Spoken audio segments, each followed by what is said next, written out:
Hi, this is Sandra Henry-Stocker, author of the Unix as a Second Language blog on NetworkWorld.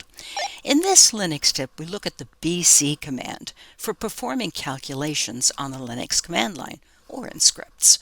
In this example, first we're going to do a simple calculation of just two numbers added together. Pipe it to BC and get that. And next we're going to take 10 and square it like that. And you can do other calculations, like it does understand decimal points. So here we do a simple addition, and here we're going to do another calculation with two decimal places like that. Well, that is your Linux tip for using the BC command to perform numerical calculations.